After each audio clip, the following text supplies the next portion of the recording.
నమస్తే, నేను సిరి.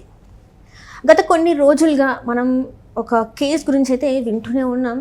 సృష్టి వర్మ జానీ మాస్టర్ కేసు అయితే వింటూనే ఉన్నాం.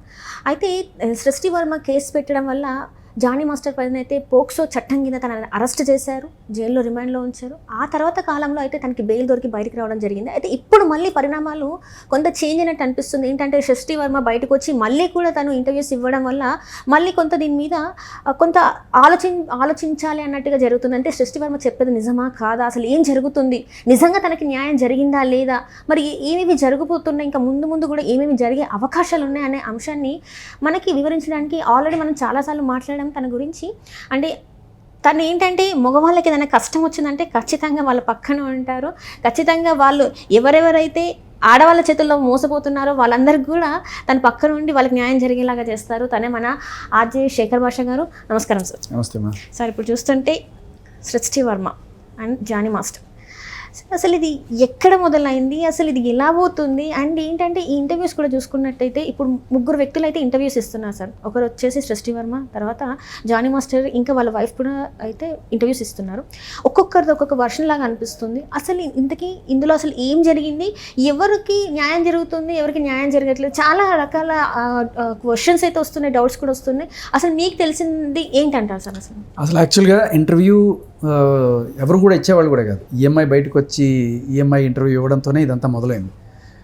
కోర్టు బెయిల్లో అసలు వీళ్ళు కానీ వాళ్ళు కానీ ఒకళ్ళు సంపాదించుకోదు, ఒకళ్ళ గురించి ఒకళ్ళు ఏమీ మాట్లాడకూడదు, రచ్చ చేసుకోకండి అని చెప్పి క్లియర్ కట్గా ఇచ్చింది కోర్టు. అయినా కూడా ఈవిడ వచ్చి ఇంటర్వ్యూ ఇవ్వడం, వాళ్ళ ఆవిడని తిట్టడం, నీకు సిగ్గుందా అని చెప్పి ఇట్లా మాట్లాడడం, ఇంకా ఏవో మాట్లాడింది, అందరినీ మాట్లాడింది, మీడియాని తిట్టింది, అందరినీ తిట్టింది. సరే ఫైన్. ఇప్పుడు ఇన్నాళ్ళ తర్వాత సడన్గా రావాల్సిన పని ఏంటి అనేది మనకి అనిపిస్తుంటుంది. అంటే ఆవిడ బేసిక్గా అన్నిటికీ లేట్ లతీఫేమో. అంటే అప్పుడు కేసు పెట్టిన ఇమీడియట్గా రాలేదు, ఒక 5 నెలల తర్వాత రావడం, లేకపోతే అప్పుడెప్పుడు జరిగిన తర్వాత 4 ఏళ్ళ తర్వాత 5 ఏళ్ళ తర్వాత వచ్చి కంప్లైంట్ ఇవ్వడము. సరే, కానీ ఎందుకు లేట్ అంటే నన్ను ఎందుకు అడుగుతారు, హేమ కమిటీని అడగండి. రైట్, ఆ ఇంటర్వ్యూలో తను డైరెక్ట్ అడుగుతుంది, మీరు ఈ క్వశ్చన్ నన్ను ఎందుకు అడుగుతున్నారు, హేమ కమిటీని ఎందుకు అడగట్లేదు, ఎరోగెన్స్ కనబడుతుంది. సమాధానం చెప్పలేక అటు ఇటు దాటేస్తున్నానంటారు చూడాలి. సమాధానం ఉంటే సమాధానం చెప్తావు కదా, సమాధానం లేకపోతే తప్పించుకోవడానికి అటు ఇటు చేస్తాం. అది చాలా సింపుల్. సో అక్కడే మనకు అర్థమవుతుంది. ఇదే జానీ మాస్టర్కి ఇచ్చిన బెయిల్ పిటిషన్లో జడ్జి కూడా మెన్షన్ చేసింది. ఇలాంటి మాటలు ఏదైనా మాట్లాడుంటే అక్కడ జడ్జి ఏమన్నారంటే, the reason for such inordinate delay is not at all explained అని ఆవిడ మెన్షన్ చేశారు. దాంట్లో ఆవిడ ఎక్స్ప్లెయిన్ చేయలేకపోతుంది. లేదు నిజంగా, ఎందుకంటే తప్పు మన సైడ్ ఉన్నప్పుడు ఏం చేస్తాం, అందుకని చేయలేదేమో, ఇలా అవతల వాళ్ళ మీద క్వశ్చన్స్ చేసి తప్పించుకోవడానికి ట్రై చేస్తాను నేను. సరే, ఇప్పుడు ఎందుకు వచ్చింది ఇన్నాళ్ళు అయిన తర్వాత? నాకు ఇంటర్వ్యూ చేసిన తర్వాత 4 ప్రధాన రీజన్స్ కనబడ్డాయి. ఒకటి, ఇప్పుడు ఆవిడ ప్రపంచాన్ని ఎడ్యుకేట్ చేయాలని, మహిళలందరికీ కూడా ఒక బ్రాండ్ అంబాసిడర్గా, ముఖ్యంగా ఎవరైతే యూత్ సినిమాల్లోకి వచ్చి పాపం కాస్టింగ్ కోచ్ ప్రాబ్లమ్స్ ఫేస్ చేస్తున్నారో వాళ్ళందరికీ నేను ఒక రోల్ మోడల్. అంటే దేనికి రోల్ మోడల్ సార్ తను? ఇలా ఎవరైనా ఒక వేషం కోసమో దేనికోసం ఆడిషన్కి వెళ్ళినప్పుడు అక్కడ డైరెక్టర్లు, ప్రొడ్యూసర్లు ఎవరైనా సరే వాళ్ళని కాస్టింగ్ కోచ్లు అడిగితే, మీరు భయపడకండి, మీకు ఏదైనా హెరాస్మెంట్ జరిగితే వర్క్ ప్లేస్లో నాలాగా ధైర్యంగా వచ్చి పోలీసులకు రిపోర్ట్ చేయండి. వెరీ గుడ్, అలాగే ఉండాలి. కానీ నాలాగా అంటే ఏంటి, 4 సంవత్సరాలు 5 సంవత్సరాల తర్వాత అదే కదా, అంటే ఉండి 4 ఏళ్ళు ఉండి అంతా చేసుకొని తర్వాత వచ్చి రిపోర్ట్ చేయాలా, ముందే రిపోర్ట్ చేయాలా? సో సరే, వాట్ ఎవర్, ఆవిడ చేసింది ఆవిడకి గర్వంగా అనిపించి, అంటే కంప్లైంట్ ఇవ్వడం అనేది మేబీ మంచి పనే, కానీ అంతా అయిపోయిన తర్వాత, అన్నీ అయిపోయిన తర్వాత, ఇప్పుడు కొన్ని సినిమాలు ఉంటాయి, దాంట్లో వాడు అడ్వాన్స్ సీన్లు అన్నీ చూపించేస్తాడు, హీరోయిన్లు లేకపోతే ఇలా దారుణమైన సీన్లు అన్నీ చూపించేసి వీళ్ళు ఇలా చెడిపోయి జీవితాలతో పాడు చేసుకున్నారు, మీరు ఇలా అవ్వద్దని లాస్ట్ని ఒక సందేశం ఇస్తాడు. కానీ జనాలందరూ ఎందుకు వెళ్తారు, ఆ సీన్లన్నీ చూడడానికి వెళ్తుంటారు అనమాట. ఆయన తెలిసి జనాలు ఎందుకు వస్తారు, అందుకని అలాంటి సీన్లన్నీ ఫస్ట్ చేసేసి లాస్ట్ను ఒక పతివ్రత మెసేజ్ ఇచ్చేస్తారు. అలా ఇప్పుడు 4 ఏళ్ళు ఇప్పుడు చేయాల్సిందంతా చేసేసి ఫైనల్గా నేను ఒక కంప్లైంట్ ఇచ్చాను కాబట్టి అందరూ కూడా నన్ను ఆదర్శంగా తీసుకోండి అని నేను ఒక role model, I'm a role model, I'm an icon star ఆయన కాదు నేను అని చెప్పడానికా, లేదు అసలు ఐకన్ స్టార్కి నాకు ఏం సంబంధం లేదు అని చెప్పడానికి వచ్చింది. ఆ రెండోది, నన్ను ఒక రోల్ మోడల్గా ఆదర్శంగా మహిళలందరూ కూడా తీసుకోండి అని చెప్పడానికి ఒకటి. నేను ఐకన్ తీసుకోవడం కాదు, ఐకన్ స్టార్కి నాకు ఈ రకమైన నా వెనకాల ఐకన్ స్టార్ లేరు, అండ్ అలాగే సుకుమార్ గారు కూడా నా వెనకాల లేరు అని చెప్పడానికి వచ్చిందా. ఎందుకంటే ఒకసారి ఈ అల్లు అర్జున్ గారి అరెస్ట్ తర్వాత చాలామంది జానీ మాస్టర్కి జరిగింది ఏంది కంపేర్ చేస్తూ కర్మ రిటర్న్స్ ఇలాంటివన్నీ కూడా పెట్టడం అని మనం చూసాం. ఎవరికి జరిగినా మనం అందరం కూడా బాధపడ్డాం. ఒక నేషనల్ అవార్డు విన్నింగ్, అలాగే ఇంటర్నేషనల్ అద్భుతంగా అంటే తెలుగు ఖ్యాతిని ఇంటర్నేషనల్ తీసుకెళ్ళిన వీళ్ళిద్దరు కూడా ఎవరు తక్కువ కాదు. సో ఎవరికైనా వీళ్ళకి ఇలాంటిది జరిగిందంటే అవమానం, మన తెలుగు వాళ్ళకి అవమానం అది. సో ఎక్కడో ఉత్తరప్రదేశ్ నుంచి వచ్చి ఏం తెలుస్తుంది తెలుగు వాళ్ళ ప్రైడ్ గురించి నీకు? ఒక తెలుగు వాడి నేషనల్ అవార్డుని కాలదన్నావు నువ్వు నీ వల్ల. తను పెట్టడం వల్లే కదా సార్ ఈరోజు అన్నిటికీ దూరం అయిపోయారు. అదే కదా మొత్తం కూడా. అంటే జానీ మాస్టర్ మాత్రం ఒక రెండోది రీజన్ ఇది. మూడో రీజన్ ఏంటంటే ఈయన నాశనం ఇంకా కంప్లీట్ కాలేదు ఈవిడికి, అంటే సాటిస్ఫై అవ్వాల, రగిలిపోతున్నారనమాట.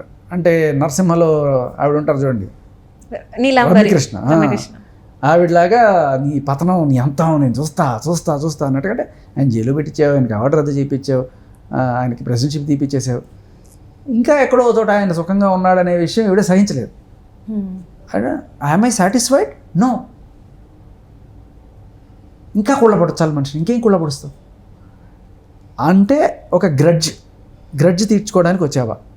దీనికి ఆవిడ పెట్టుకున్న పేరు ఆవిడ ఇంకా ఏంటి పగ అని అడిగితే that is self respect. Harassment చేసిన అని అంటుంది. అంటే ఇప్పుడు మీరు హరాస్మెంట్ ఈయనకి జరుగుతుంది యాక్చువల్గా. జానీ మాస్టర్కి వాళ్ళ ఫ్యామిలీకి కదా హరాస్మెంట్ జరిగింది. పోలీసులు, కేసులు, కోర్టులు, పోక్సోలు, అవార్డులు పోవడము, ఇవి ఇంత కళ్ళ ముందు కనబడుతున్న హరాస్మెంట్ ఏదైతే ఉందో అది జానీ మాస్టర్కి మనం అందరం చూసాం. దీన్ని ఎవ్వరు కాదని లేరు. This is real. ఆయనకి జీవితం నాశనం అయిపోయింది. ఇది హెరాస్మెంట్. రైట్. మరి ఆయన ఆవిడకి హెరాస్మెంట్ చేశారా లేదా?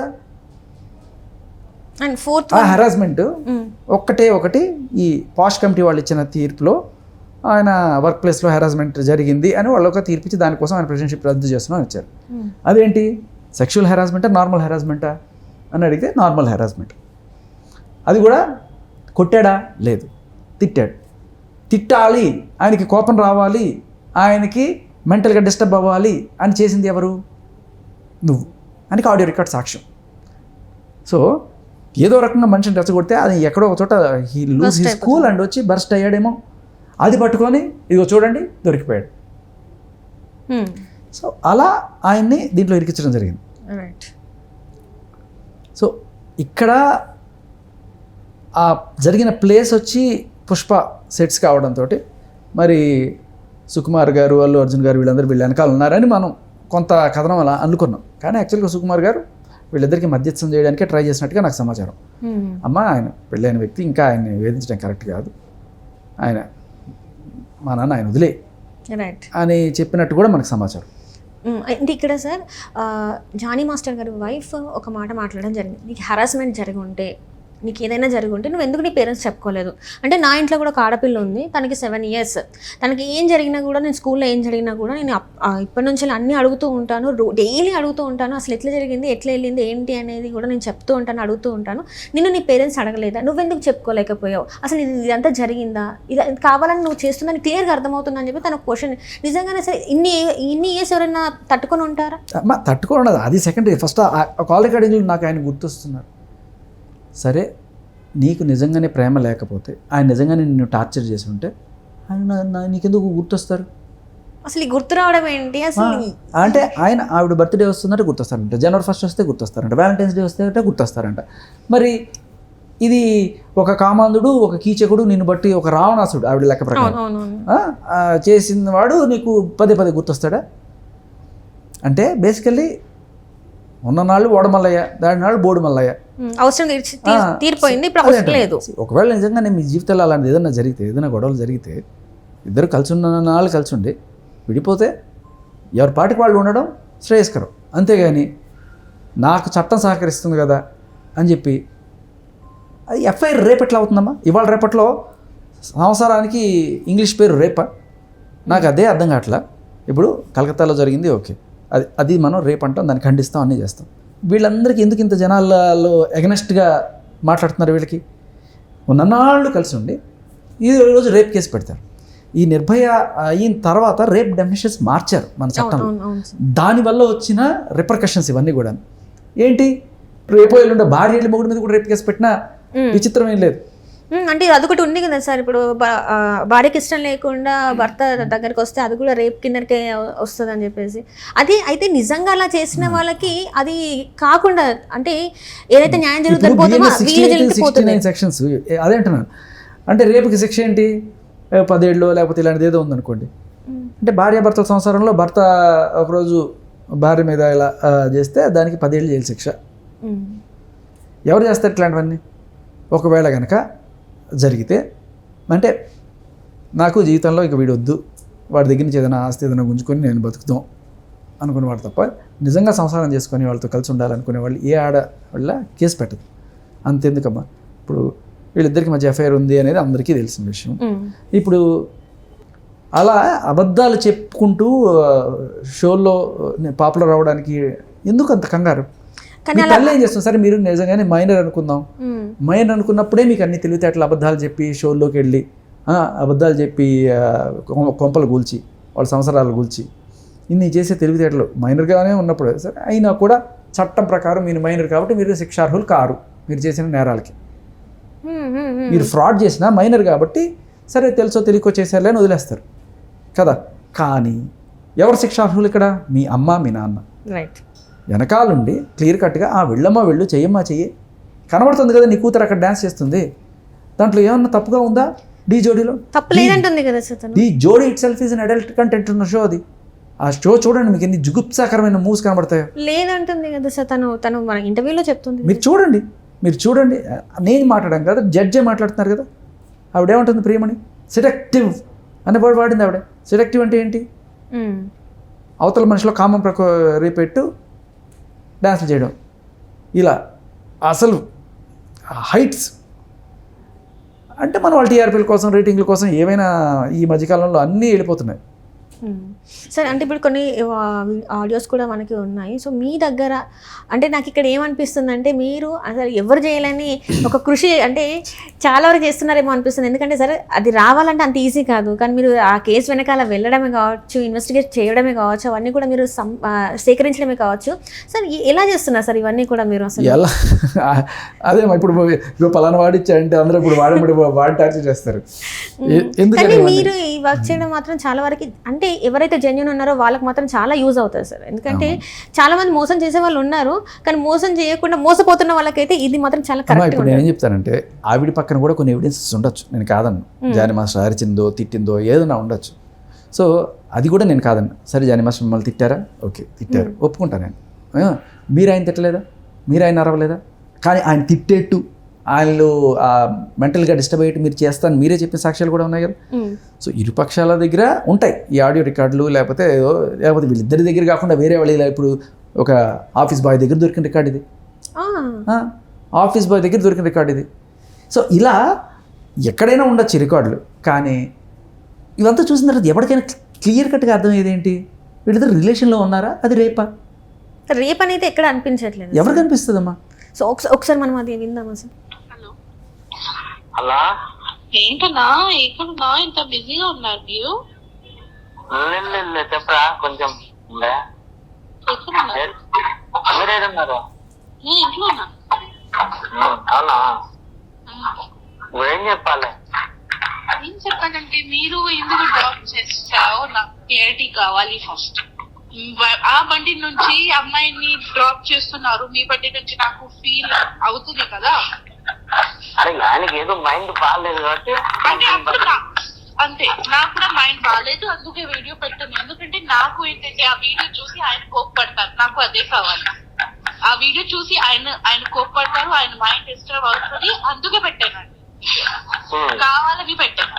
చెప్పండి, నేను ప్రేమిస్తున్నాను పెళ్లి చేస్తున్నామని అక్కకి తెలిసిపోయింది. ఇప్పుడు అది ఇంకా ఏముంటది? ఏం లేదు కదా. ఇప్పుడు పెడుతున్నా అంటే దీనికి అర్థం ఏంటి అన్నట్టు అంటున్నా. అర్థం ఏంటంటే నాకు మెమోరీస్ ఉన్నాయి, మెమోరీస్ పెడతాను. ఫస్ట్ ఇప్పుడు ఎందుకు పెడతావు మెమోరీస్? నా ఇష్టం, నా అకౌంట్. అంతేనా? అంతే మరి, నా ఇష్టం, నా అకౌంట్. నాకు మెమోరీ ఎలా అంటే ఇది కొత్త ఇయర్ న్యూ ఇయర్ వచ్చింది కదా, ఆ రోజు చాలా గుర్తు వచ్చాడు ఆయన. అంటే పాత మెమోరీస్ చూసాను, దొరికింది, పెడతాను ఎప్పుడెప్పుడైనా. ఎందుకంటే లాస్ట్ ఇయర్ ఈ ఫస్ట్ నిన్న నాకు అది పిల్లి ఉంది కదా, పిల్లి ఇచ్చారు. సో అది గుర్తు వచ్చింది అంతే. అది గుర్తొచ్చింది. ఇప్పుడు నా బర్త్డే ఉన్నప్పుడు గుర్తు వస్తారు, ఖచ్చితంగా గుర్తు వస్తారు. ఎందుకంటే ఇప్పుడు ఎవరు లేరు. ఓకే వదిలేయి అని చేస్తున్నాను కదా. ఇప్పుడు ఆల్రెడీ కనెక్షన్ లేవు, మాట్లాడలేదు నాతో. ఓకే వదిలే అని చెప్తున్నారు కదా. When man says no it's not no, ఆవిడ చెప్తుంది ఇంటర్వ్యూలో కూర్చొని. When women says no it's no. ఆయన నో అని చెప్తున్నా కూడా ఆయన మెంటల్గా డిస్టర్బ్ అవ్వాలని పోక్ చేస్తూనే ఉంది కదా ఈవిడ, విచ్ ఇస్ రాంగ్. తప్పు నువ్వు చేసి అవతల వాళ్ళ మీద కేసు పెట్టడం ఎంత తప్పు. అండ్ ఇంకొకటి ఇక్కడ సార్, మతాన్ని యూజ్ చేసుకొని కూడా అంటే ఇస్లామిక్లో ఉంది కదా 3-4 మ్యారేజెస్కి ఇది లీగల్ కాబట్టి చేసుకోవచ్చు అని కూడా తను మాట్లాడడం అనేది కొన్ని అవి కూడా బయటకు వచ్చాయి. ఈవిడ మతం అది కాదు కదా. అంటే ఇప్పుడు ఎట్లా సుమలత గారిని పెళ్లి చేసుకున్నా అట్లా చేసుకో అని చెప్పేసి ఫోర్స్ కూడా చేశారని చెప్పేసి కొన్ని వార్తలు అయితే వినిపించాయి సార్. నిజంగా అలా ఫోర్స్ చేసి ఉంటారంటారా? వీళ్ళు ఫోర్స్ చేశారమ్మా, ఈవిడే ఎంబడబడి చేసుకోమని చెప్పి వీళ్ళు ఎంబడబడి చేశారు. పిల్లల్ని వదిలేసిరా, వైఫ్ని వదిలేసిరా, నువ్వు నాతోనే ఉండాలి అని అడగడం ఇది ఎంతవరకు కరెక్ట్ అంటారు సార్? ఇది ఇందాక మీరు అన్నారు కదా రోల్ మోడల్ అని, ఇలాంటి వాటికి రోల్ మోడల్గా ఉండాలంటారా? అదే కొంపలు కూల్చడానికి రోల్ మోడల్గా ఉండాలా, అదే అనుకుంటున్నాను నాకు. అండ్ ఇప్పుడు ఇందులో వింటే నాకు గుర్తొస్తారు అంటే రేప్ చేస్తే అసలు ఎందుకు గుర్తు రావాలి? రేప్ చేసిన వ్యక్తిని శిక్ష పడాలి అనుకోవాలి, ఇంకేదైనా చేయాలి, కానీ నాకు గుర్తొస్తారు, నాకు మెమరీస్ ఉన్నాయంటే నువ్వు పెట్టిన కేసే రాంగ్ కదా. మల్టిపుల్ పర్సనాలిటీ డిసార్డర్ ఏమైనా ఉందా డౌట్. అంటే ఇప్పుడు సడన్గా రాము కాస్త రిమూవ్ అయిపోయాడా, లేకపోతే అపరిచితుడు అయిపోయాడా? దీనికి అసలు ఇది ఇలాంటి వాళ్ళు చేయబట్టి నిజంగా జెన్యున్గా ఉన్న లాయల్గా ఉన్న అమ్మాయిలు ఎంత ఇబ్బంది పడుతుంటారు సార్. తిని చెప్తుంది కదా అమ్మాయిలందరికీ నేను రోల్ మోడల్ అవ్వాలని. ఏ రకంగా ఇంకొకటి ఉంది కదా, ఏళ్ళకి పెట్టుకుంటారు కదా ఉంగరం, ఆయనకి కావాలా రింగ్ ఆర్ నెక్లెస్ కావాలా ఆయనకి? అది కావాలో ఏమో నాకు తెలియదు. సరే కావాలంటే ఇంటికి వచ్చి తీసుకోమన్నారు. సో ఏదో రకంగా ఆయన రావాలి, కలవాలి. ఆయన వద్దు అనుకున్నా కూడా నువ్వు తీసేసుకున్నా నాకు ఇచ్చేసే, అది కూడా మళ్ళీ అక్కడ కూడా కలవడం ఎందుకు అని చెప్పి ఈ ఆఫీస్ బాయ్ తోటే రాయబారం పంపించేసి నువ్వు మాస్టర్ వన్ ఇచ్చేసి నీకు మాస్టర్ వన్ని పంపించేస్తాను అంటే ఆయనకి కావాలంటే ఆయన వచ్చి తీసుకోమని, అంటే మళ్ళీ ఏదో ఒకటి చేయాలి, మళ్ళీ పులిహార కలపాలి ఆయనతోటి. That is her interest basically. మాస్టర్ని ఏదో రకంగా తన దగ్గర తెప్పించుకోవాలి. ఇంత ఇంటెన్షన్ ఉన్న ఆవిడే మాస్టర్ని ఎందుకు ట్రై చేసి ఉండదు? ఇది అలానే అర్థమవుతుంది కదా, ఆవిడే కదా ఎంబడపడుతుంది, ఆవిడే వేధిస్తుందని అర్థమవుతుంది కదా. ఇంత వేధించి ఇంత చేసి సాధించుకున్న తర్వాత ఏదో ఒక రోజున మగాడు కూడా లొంగిపోయి విశ్వామిత్రుడు వెనకాల వెనక తిరిగిన తర్వాత విశ్వామిత్రుడు కూడా లొంగిపోయినట్టు ఆయన సరే లొంగిపోయిన తర్వాత ఆయన ఆ ప్రేమలో పడిపోయి తర్వాత ఇప్పుడు నాకు నువ్వు వద్దు పో అని చెప్పి ఆవిడంటే ఈయన తట్టుకోలేక ఏదన్నా 2 మాటలు అంటే అవి పట్టుకొని తీసుకొచ్చి బయట పెట్టేసింది. ఇప్పుడు అది హెరాస్మెంట్గా కనబడుతుంది ఆవిడకి. చూడండి, ఆయనకి చేతులతో ఇస్తాను. అంటే మీకు ఇలా పర్ఫెక్ట్ చెప్పారా ఏమని నాకు నెక్లెస్ కావాలని చెప్పారా? చెప్పారు. నిన్న చూసాక ఏమొద్దురా మనం మిమ్మల్ని ఇచ్చేయమని చెప్పు, ఏమన్నా చేసుకొని మనకు అనవసరం. మన ఇచ్చిన గిఫ్ట్ మాకు ఇచ్చేమని చెప్పు. నిన్న చూసాక అంటే ఏంటంటే వీడియోలో ఇట్లా చేంజ్ చూపిస్తూ జే అని ఉంటుంది అనమాట. ఇన్స్టాగ్రామ్ వీడియో మీకు కావాలంటే చూడొచ్చు మీరు. జే ఫర్ జానీ అనమాట. పెట్టుకొని కావాలని ఇట్లా అలాంటివి ఏదైనా సరే చేసి పోక్ చేయడం అనమాట మనిషిని. అరే ఎందుకురా ఇలాంటివన్నీ చేస్తున్నా, ఏం వద్దు మనకి ఇచ్చేయమని చెప్పి అందుకని పెట్టారు. అది బంగారం కోసం దీనికోసం ఆయన అడిగింది కాదు. ఆయన చెప్పు నేను ఇచ్చేస్తాను. చైన్ ఉంది, రింగ్ ఉంది, ఇంకో 2 రింగ్స్ ఉన్నాయి, ఇంకొకటి చైన్ ఉంది, లోపల ఉంది. ఆయనకి కావాలంటే వచ్చి తీసుకుని చెప్పు, నాకేం ప్రాబ్లం లేదు. ఎప్పుడు వస్తారు ఏంటి నాకు చెప్పేసేయండి, నేను ఇచ్చేస్తాను. సరేరా నాకేం అవసరం కావాలి కదా, ఓకే నేను ఇచ్చేస్తాను, కానీ నాకు నా వాచ్ వద్దు. మీరు పెట్టుకుంటారా ఈవిడ కూడా ఆయనకి రిటర్న్ చాలా గిఫ్ట్లు ఇచ్చింది. నాకు అవేం అక్కర్లేదు, అవన్నీ చెత్తబుట్లో పడేసేయమని నేను తీసుకుని, ఎందుకంటే నేను ప్రేమించి ఇచ్చాను అన్న. అంటే పడేస్తున్నారా? నాకొద్దు, నేను తీసుకోను ఆ వాట్, నేను తీసుకోను. మీకు పడేయాలంటే అక్కడ నా ముందు డస్ట్బిన్ లో పడేసింది, నేను తీసుకోను, నేను రిటర్న్ గిఫ్ట్స్ తీసుకోనన్నా. నేను ప్రేమ నుంచి ఇచ్చాను గిఫ్ట్, నేను రిటర్న్ తీసుకోను. మీకు కావాలంటే డస్ట్బిన్ లో పడేసే, ఎవరికి ఇచ్చేసాయి. మా ప్రేమలో గొడవలు వస్తే జైల్లో పెట్టించి సాడిస్టిక్ ఆనందం సార్ పొందుతారు. నాకు ఇక్కడ అర్థం కాని విషయం ఒకటి ఉంది సార్. పోక్సో యాక్ట్ అంటే ఏంటి సార్ అసలు?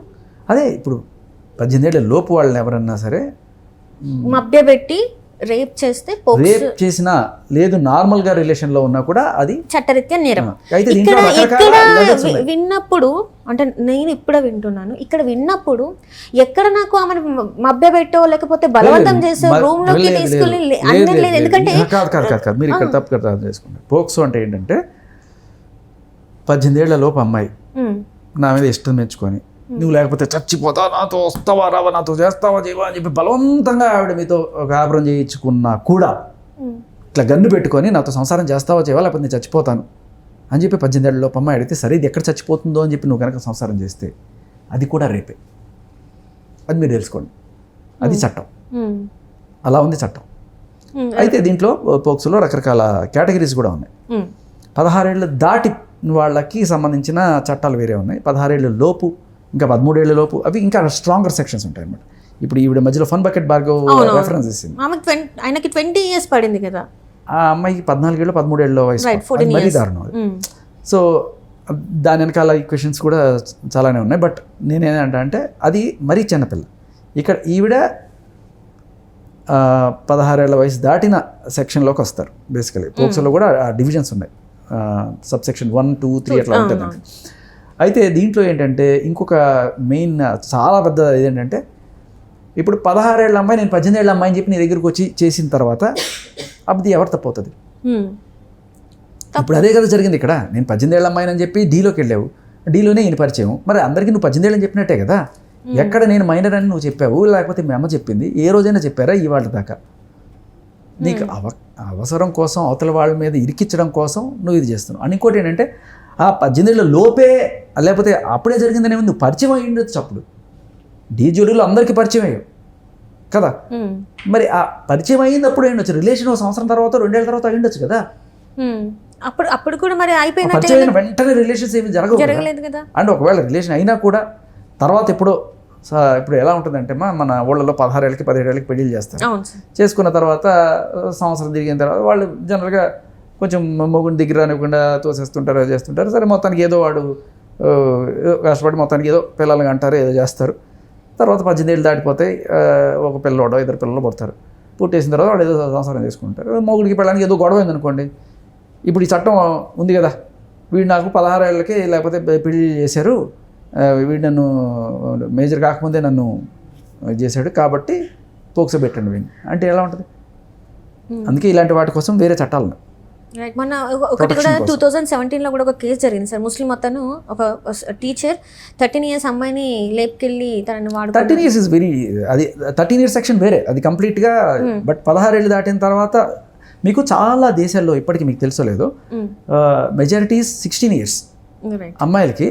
అంతెందుకు శ్రీలంకలో చేసుకోవచ్చు, పాకిస్తాన్లో చేసుకోవచ్చు, సుడాన్లో అయితే పెద్ద మనిషి అయిన తర్వాత పెళ్లి చేసేసుకోవచ్చు. సో ఇలా ఉన్నాయి. ఇప్పుడు ఏంటంటే చాలా దేశాల్లో పిల్లలు లేరు, వాళ్ళు ఓల్డ్ కంట్రీస్ అయిపోతున్నారు. సో వాళ్ళని ఎంకరేజ్ చేయడానికి కోసం కొన్ని ఇట్లాంటి ఇవి పెడుతుంటారు. మన దేశంలో ఏంటంటే పాపులేషన్ ఎక్కువగా ఉంది, ఇప్పుడు మన పాపులేషన్ తగ్గించుకోవాల్సిన పరిస్థితి చేయాలి.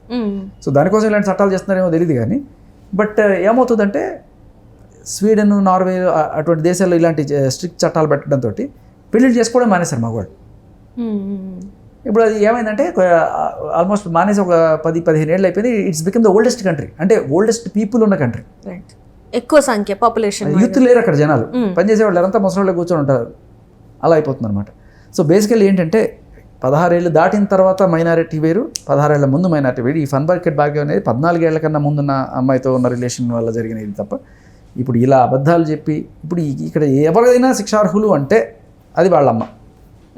ఎందుకంటే ఈవిడ నిజంగా మైనరే అయి ఉంటే ఆ టయానికి ఆవిడ అలా ఒక మైనర్ని తీసుకొచ్చి మేజర్ అని చెప్పి నువ్వు అందరి జీవితాల్లోకి ఎంటర్ చేసి ఇవాళ మరి ఎందుకు మీరు ఎలా చేస్తున్నారో మీరే సమానం చెప్పాలి.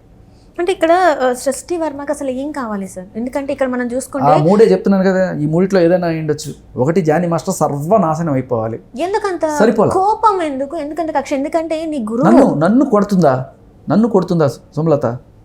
దేన్ని కొట్టేది తప్పు నువ్వేం చేసావు ఫస్ట్ అది కూడా ఆలోచించాలి కదా సార్. ఇప్పుడు మనము ఒక వ్యక్తి వచ్చి మనల్ని కొడుతున్నారంటే మనం ఏ తప్పు చేయండి, వాళ్ళని ఏం చేయండి, వాళ్ళంతా వచ్చేసి మనల్ని కొడతారా? ఇప్పుడు మీరు నన్ను ఊరికనే కొడతారా? మిమ్మల్ని నేను ఒక మాట అనందే తప్పుడు మాట అంటేనే కదా మీరు నన్ను కొట్టేది. ఊరికే ఎందుకు కొడతారు సార్? ఊరికే ఎందుకు చేసుకుంటారు సార్? అదేంటి కొంప గులిస్తే ఏడు దూరుకుంటుందమ్మా. ఇక్కడ చెప్పేది ఏంటంటే సుమలత గారే వెళ్ళి నన్ను పెళ్లి చేసుకోమని ఫోర్స్ చేసేది. ఇది మరి నేను ఆడియో కూడా మీకు వినిపిస్తుంది. నాకు చాలాసార్లు వస్తున్న ప్రశ్న ఇది, ప్రతి ఇంటర్వ్యూలో వస్తున్న ప్రశ్న. దీనికి ససాక్ష్యంగా నేను మీకు అతి త్వరలోనే ముందుకు వస్తాను. ఎవరిని పెళ్లి చేసుకోమని అడిగారు? ఇంటికెళ్ళి కూడా కొట్టారా అని చెప్పేసి కూడా ఉంది కదా సార్. ఎక్కడ కొట్టారో మనకు తెలియదు. ఈవిడ చెప్పడం మాత్రం ఏదో కొట్టారనేది కంప్లైంట్ ఇచ్చినప్పుడు అది కూడా అడిగింది ఆవిడ యాంకర్. ఇప్పుడు నీకు శేఖర్ తెలుసా? ఎప్పుడు పరిచయం? కొన్ని రోజుల క్రిందట. ఇది కదా సమాధానం. ఇప్పుడు తప్పించుకోవాలనుకో నువ్వేం చెప్తావు? నీకు శేఖర్ తెలుసా అంటే అసలు నన్ను ఎందుకు కొడుతున్నావు ఈ క్వశ్చన్? లేకపోతే తప్పించుకోవడానికి ఇప్పుడు డైరెక్ట్ దగ్గర సమాధానం ఉందో స్ట్రైట్ సమాధానం చెప్తావు.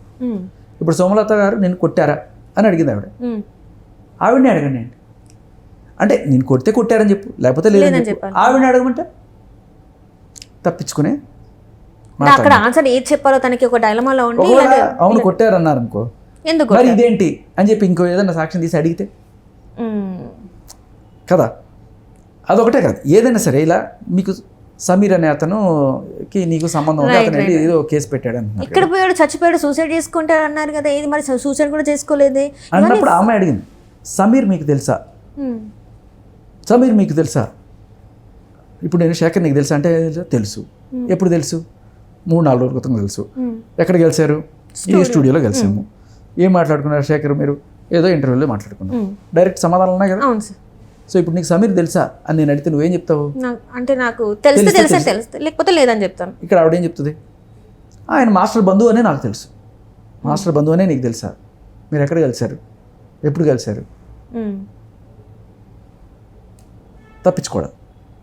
ఇవన్నీ అడిగితే ఖచ్చితంగా ఆవిడ దొరికిపోతుంది. ఇప్పుడు ఆమె ఏమంటుందంటే అది ఫేక్ కాబట్టి నేను పెట్టాను కాబట్టి ఆయన ఫేక్ కాబట్టి ఆయన నిజంగా ఉంటే అప్పుడే పెట్టవచ్చు కదా, మరి ఆయన కూడా అప్పుడే పెట్టవచ్చు కదా. నమ్మలే వీటికి సమాధానాలు చెప్పమని ఆవిడని నేను అడుగుతున్నాను మీ మీడియా ముఖంగా. సమీర్ని నువ్వు ఎప్పుడు కలిసావు, ఎక్కడ కలిసావు, ఎన్నిసార్లు కలిసావు, అతనితో చాటింగ్ చేసేవా లేదా, అతనికి ఫోటోలు పెట్టేవా లేదా? దమ్ముంటే చెప్పు, నువ్వు చెప్పు. ఊరికే తప్పించుకోవడం కాదు. మీడియా ముందుకు వచ్చేసి 4 తిట్లు తిట్టేసి పోతే ఎట్లా? అబ్బాయి నాన్న తిట్లు తిట్టి చావుంది. అవును, అతను చచ్చిపోతే, అతను నిజంగా చచ్చిపోతే అబెట్మెంట్ టు సూసైడ్. అది అమ్మాయి కాబట్టి ఏదైనా అనొచ్చా? సెల్ఫ్ రెస్పెక్ట్ అనే పేరుతోటి మగాళ్ళకు ఉండదు సెల్ఫ్ రెస్పెక్ట్. అబ్బాయి మాటలు వింటే నిజంగా బాధేస్తుంది. ఎలా అమ్మా మాస్టర్ మేనల్లుడు 10th క్లాస్ అయిపోయింది అప్పుడు, ఏదో అంత చిన్నపిల్లవాడు షూటింగ్ చూడడానికి వస్తే అక్కడ పరిచయం చేసుకుందట. ఆ 10th క్లాస్ పిల్లవాళ్ళకి అమ్మాయిని ట్యాకిల్ చేసిన సిచ్యువేషన్స్ ఉంటాయమ్మా. సరే పోన్లేండి, చేసుకున్నాను, పరిచయం చేసుకుంది. తర్వాత అక్కడతో ఆగిపోకుండా ఇక్కడ హైదరాబాద్లో పరిచయం, చెన్నైలో లీ ప్యాలెస్లో కూడా కలిసారు. పోయి కలిసావా లేదా? చెన్నై లీ ప్యాలెస్లో నువ్వు అతను కలిసావా లేదా? అతనితో నువ్వు చాటింగ్ చేసావా లేదా? అంటే ఇక్కడ సుమలత గారు ఇవన్నీ చెప్పదు. ఆయన ఏదో బంధువుగా తెలుసట. ఇన్ని రోజుల జర్నీలో అసలు ఎవరు ఏంటి అనేది కూడా తెలియకుండా ఉంటుందా సార్? అంటే నమ్మకం కావట్లేదు. తప్పించుకునే మనస్తత్వం అంతే, ఎక్కడ దొరికిపోతుందో అని. రైట్. ఇంకొక దాంట్లో సుమలత గారు కూడా చెప్పడం జరిగింది సార్, రంజిత చెన్నైలో విజయ్ గారు షూట్ జరుగుతుంటే అక్కడ బర్త్డే సెలబ్రేషన్స్ ఏదో జరుగుతుంటే అక్కడ కూడా సేమ్ సుమలత గారు ఎలా ఉంటారో అలా తను ఉండడానికి ట్రై చేయడం, తనలాగా డ్రెస్సెస్ వేసుకోవడమే కావాలి, ఏదైనా కూడా తనలాగా ఉండడం, తను అట్లా జానీ మాస్టర్ని ఇంప్రెస్ చేయడానికి ట్రై చేసింది అని చాలా మంది చెప్పారంట. మనకి క్లియర్గా కనబడుతుంది కదా ఎంత వెంపర్లాడిపోతుందో, ఎంత ఎగబడుతుందో ఆయన కోసం, ఎంత ఎగబడుతుందో తెలుస్తుంది కదా మనకి దీంట్లో. అసలు ఇది ఎంత జుబుక్సకరంగా ఉందంటే మాట్లాడడానికి కూడా. జనరల్గా అమ్మాయిలు చెప్తే నమ్మేస్తారు, అమ్మాయిలు ఎందులేస్తే నమ్మేస్తారు. ఆ మాట కూడా అందట ఈ అబ్బాయితోటి, సమీర్ తోటి. మీ మావయ్యకి నేను చెప్తే అంటే నువ్వు చెప్తే ఎందుకు నమ్ముతాడు అంటే, అమ్మాయిలు చెప్తేనే నమ్ముతారు, నువ్వు చెప్తే నమ్ముతారు అన్నంత తెలివితేటలు ఉన్నాయి ఆవిడకి. తారదేరిపోయింది అన్నమాట అన్నిట్లలో. అది వాడు భయపెట్టి చాలా రోజులు వాడు మాస్టర్కి కూడా చెప్పుకోలేక చాలా రోజులు బాధపడ్డాట. ఇంకా మాస్టర్కి ఇంత జరిగితే ఇంకా తట్టుకోలేక బయటకు వచ్చాడు వాడు. మరి ఈ అబ్బాయి బయటకు వచ్చి నిజాలు మాట్లాడే అవకాశం ఉందంటారా సార్? ఎందుకంటే ఇప్పుడు సృష్టి మాట్లాడింది, ఇప్పుడు ఆ సమీర్ అనే వ్యక్తి గురించి కూడా తను మాట్లాడింది. మరి ఇప్పుడు సమీర్ అనే వ్యక్తి బయటకు వచ్చి మాట్లాడితే ఇంకొన్ని నిజాలు బయటకు వచ్చే అవకాశం ఉంది కదా, తను వచ్చి మాట్లాడే అవకాశం ఉందంటారా? ఖచ్చితంగా త్వరలో ఇలాంటిది జరుగుతుంది. Right sir. అంటే ఓవరాల్గా ఇది చూస్తే మీరు ఏం చెప్పాలనుకుంటున్నారు సార్? ఇప్పుడు మరి అమ్మాయిలకే కానీ అబ్బాయిలకే కానీ అసలు ఏం చెప్పాలనుకుంటున్నారు ఇదంతా చూసిన తర్వాత? మీకు ఎలా అనిపిస్తుంది?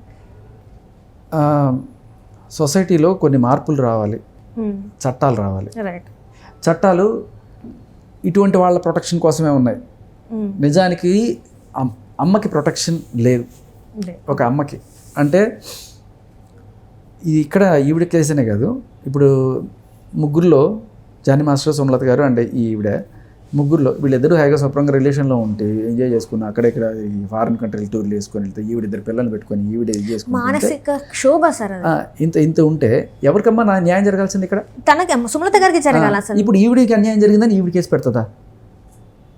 ఈవిడ ఎందుకు కేసు పెట్టలేదమ్మా?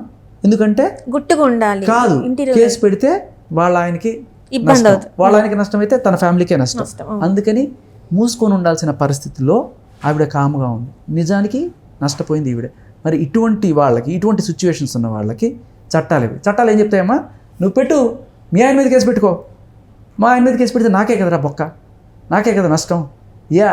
ఎలాంటి వాళ్ళు పెడతారు కేసులు? డబ్బులు కావాలనుకునే వాళ్ళు పెడతారు, సంసారం వద్దనుకునే వాళ్ళు పెడతారు. సంసారం చేసుకోవాలి, ఆయన ఏదో మార్చుకొని పిల్లలకి తండ్రి ఉండాలి, ఇవన్నీ ఉండాలి, మంచి కుటుంబం కలగానే ఏ ఆడితే పెట్టదమ్మా మొగుడు మీద కేసు. మొగుడు ఇట్లాంటి యథాపనులు చేసినా జనరల్గా ఎప్పుడు జరుగుతాయంటే పెళ్ళైపోయిన తర్వాత పిల్లలు పుట్టేశాక కొంతమంది పడుతూ ఉంటారు, ఎందుకంటే గ్లామర్ కొంచెం తగ్గుతుంది. కొంతమంది ఆ టైంలో ఏమవుతుందంటే 1-2 ఏళ్ళు కలవడానికి కూడా కుదరదంటే బాలింతలు అవుతారు. కొన్నిసార్లు ఆపరేషన్స్ వాళ్ళు పాపం సృష్టికి ప్రతిష్ఠ చేస్తున్నప్పుడు వాళ్ళకి అన్ని బాధలు ఉంటాయి. వాళ్ళకి ఆ బాధలు ఉన్నప్పుడు ఏమంటారంటే సంసారం చేయడానికి అనువైన పరిస్థితి ఉండదు. 1 సంవత్సరం 2 సంవత్సరాలు అలా ఉంటుంది. ఇక కొన్నిసార్లు వీళ్ళు ఏం చేస్తారు, మగవాళ్ళు ఆ టైంలో కొంచెం వీళ్ళు వల్నరబుల్గా ఉంటారు. అప్పుడు ఎవరన్నా సరే వీళ్ళని కొంచెం ఇగో విశ్వామిత్రుడు మేనకలాగా మాస్టర్ కావాలి పర గోకేస్తే లొంగిపోతారు. సో తప్పే, విచ్ ఇస్ తప్పే. కానీ అదేంటంటే ఆ టైంలో అంతా పిల్లల మీదే ఉంటుంది. ఈయనేమో ఊళ్ళు పట్టుకుని తిరుగుతుంటారు వర్క్ అని. అది కూడా ఈయన వర్క్ ఎలాంటిది, కొరియోగ్రాఫర్స్, డాన్సర్స్, అమ్మాయిలు వీళ్ళందరూ కలర్ఫుల్ ఎన్వైరన్మెంట్. అది ఎక్కడో ఒక దగ్గర లొంగిపోయి కొంచెం డిస్ట్రాక్ట్ అయిపోయి. సో ఈయనే కాదు, ఇప్పుడు నేను ఇంకోటి కూడా చెప్తా. రివర్స్ కేసులో కూడా సపోజ్ కొంతమంది ఆఫీసర్స్ మనం చూస్తుంటాం, ఎక్కడో దుబాయ్కి వెళ్ళి పనిచేస్తుంటారు, లేకపోతే మిలిటరీలో పనిచేస్తుంటారు. వీళ్ళు ఒంటరి మహిళలు ఇక్కడే ఉంటారు. కొన్నిసార్లు ఏదో మన సినిమా కూడా ఒకటి వచ్చింది, ఆవిడ వాళ్ళ ఆయన ఏదో ఆర్మీలో చేస్తుంటే ఎవరో ఈవిడికి లైన్ వేసి ఏదో లోపరుచుకుంటాడు. తర్వాత వాళ్ళ ఆయన వస్తాడు, వచ్చిన తర్వాత వాళ్ళ ఆయనకి విషయం తెలుస్తుంది. జనరల్గా చంపి పడేస్తారు కొంతమంది అయితే. బట్ ఆయన ఏదో తెలుసు తెలియక తప్పు చేసింది అని చెప్పి ఆయన పెద్ద మనసుతో క్షమించి ఇది చేస్తాడు. బట్ వాడు ఇంకా కూడా ఈవెన్ బ్లాక్మెయిల్ చేయడానికి ట్రై చేస్తుంటాడు. సో అదేంటంటే ఏదో ఒక సిచ్యువేషన్లో ఆడవాళ్ళైనా మగవాళ్ళైనా సరే ఆ సంసార జీవితానికి దూరం అయినప్పుడు ఒక పర్టికులర్ సెకండ్లో వల్నరబుల్గా ఉన్న సిచ్యువేషన్లో ఇలా ఆంటీలను ట్రై చేద్దామని కొంతమంది దరిద్రులు, లేకపోతే ఇలా అంకులైనా సరే పర్లేదు వీడి దగ్గర మనకి ఏదైనా డబ్బులు వస్తాయనో, లేకపోతే కెరీర్ వస్తుందో, లేకపోతే ఆశపడు మోజుపడు చేయడం అనేది తప్పు కదా. ఎవరైనా సరే మాస్టర్ నిజంగానే వేరే అమ్మాయిని ట్రై చేశారంటే సరే ఆయనకి మతపరంగా వేరే అమ్మాయిని పెళ్లి చేసుకునే ఉద్దేశం ఉంది కాబట్టి ఆయన చేసుకున్నాడు అనేది. నువ్వు హిందువు కదా సృష్టి వర్మ, మరి నీ బుద్ధి ఏమైంది? మా హిందూ మతంలో పెళ్ళైన వాడిని పెళ్లి చేసుకోమని చెప్తున్నారా కదా? అంటే మన పురాణాల్లో ఉండొచ్చు, ఇప్పుడున్న చట్టం ప్రకారం లేదు. అది వాళ్ళ అమ్మకి తెలుసు కదా, నాకు చిన్నపిల్లని నాకు తెలియదు అని చెప్పడానికి లేదు. 17 ఏళ్ళ అమ్మాయికి ఇంగితం ఉండదమ్మా పెళ్ళైన మగాడిని మనం ట్రై చేయకూడదు అని ఉండదా? ఆయన గురువు స్థానంలో ఉన్న వాళ్ళని మనం అట్లా ఎట్లా చూస్తాం? తల్లి తండ్రి గురువు అంటారు కదా, ఇక్కడ తల్లికి అన్యాయం జరుగుతుంది, గురువుకి అన్యాయం జరుగుతుంది. మొత్తానికైతే జానీ మాస్టర్ గారిని అయితే స్క్రీన్ మీద కనిపించొద్దు, మొత్తానికి ఇంకా తొక్కి పడేయాలి, ఆయన కెరియర్ని ఇంకా నాశనం చేయాలనేది సృష్టి వర్మ మెయిన్ ఎజెండా. సో దీని వెనకాల ఎవరెవరు ఉన్నారనేది కూడా మనకు తెలిసే అవకాశం ఉందంటారా? లేకపోతే లేరు, నా వెనకాల పెళ్లి కొడుకు నేనేనండి, ఈ చొక్కా నాది కాదండి అన్నట్టుగా నా వెనకాల సుకుమార్ లేరు, నా వెనకాల అల్లు అర్జున్ లేరు అని చెప్పడానికి వచ్చినట్టుంది ఆ ఇంటర్వ్యూకి. రైట్. సో మరి మీరు అంటున్నారు ఇంకొన్ని ఆధారాలతోనైతే మళ్ళీ ముందుకు వస్తా అంటున్నారు. సో ఖచ్చితంగా నేనైతే మళ్ళీ ఆ ఆధారాలతోనైతే మీరు ఏదైతే చెప్తారో దానికోసం అయితే నేను వెయిట్ చేస్తున్నాను sir. Thank you so much sir. మీరు మా స్టూడియోకి వచ్చి మీ వాల్యుబుల్ టైంని ఇక్కడ స్పెండ్ చేసినందుకు ధన్యవాదాలు సార్.